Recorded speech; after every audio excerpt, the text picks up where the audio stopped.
Klabu ya Al Ahly inaweza kawa ni klabu ambayo kwa kile ambacho kocha ameweza kukizungumza na hata uongozi wa klabu ya Al Ahly ya Misri, endapo ikafanikisha dili hilo ambalo kwa hivi sasa wanagombania na klabu ya AS Monaco ambayo kiuhalisia ni klabu inayopatikana katika ligi ya Ufaransa. Sasa katika swala ambalo watu wengi wanajiuliza ni kwamba Paul Pogba, raia wa Ufaransa, ni kweli anaweza kukubali kuweza kuchezea klabu ya Al Hilal katika pia ligi inayopatikana katika bara la Afrika. Ni taarifa ambayo hivi sasa imeweza kuenea sana mara baada ya kuonekana kabisa kwamba lengo na dhumuni ni kuweza kuifanya klabu ya Al Ahly kuweza kuwa ni klabu yenye thamani na kama inavyoitwa Club of the Century, kwa mujibu kabisa wa kile alichokuwa kidai kocha wa klabu ya Al Ahly na hata pia uongozi wa klabu ya Al Ahly, ni kwamba kwa hivi sasa upo unaenda mbioni kuweza kufanya mazungumzo na mchezaji Paul Pogba, raia wa Ufaransa.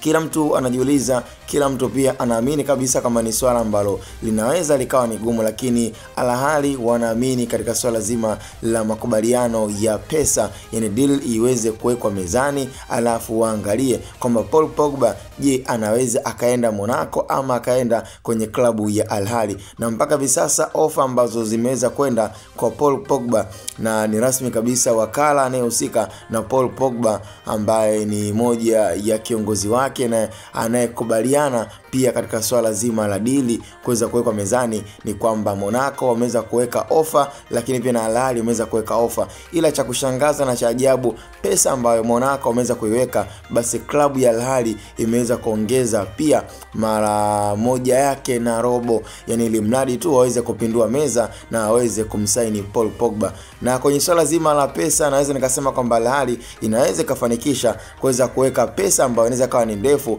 kuweza kuwazidi Monaco, japokuwa nafikiri kwenye swala zima la brandi ya klabu, yani Paul Pogba anaweza akavutiwa na Monaco ni kwa sababu ni klabu ambayo ni maarufu na ni klabu pia ambayo inaweza pia ikaendelea pia kutunza heshima yake katika swala zima la ukanda wa mchezo, ambao yeye amekuwa pia kwa sasa hivi sio mtu ambaye amekuwa akifocus sana na swala zima la mpira labda kufikisha ndoto zake fulani, lakini inakuwa ni kama kutunza heshima yake. Kwa hiyo hatujajua maamuzi yake inaweza kaenda ni wapi, lakini tetesi za usajili ni kwamba Paul Pogba anawaniwa na klabu ya Al Ahly ya Misri. Sasa je, wataweza kufanikiwa? Na hakuna kinachoshindikana. Kama waliweza kumtoa mchezaji wa Borussia Dortmund na kuweza kuja kucheza kwenye klabu ya Al Ahly, basi pia hata kwa Paul Pogba inawezekana wakamtoa huko na kumleta katika ligi na pia ukanda wa Afrika katika ligi ya Misri. Cha msingi tukutane kwenye upande wa comment.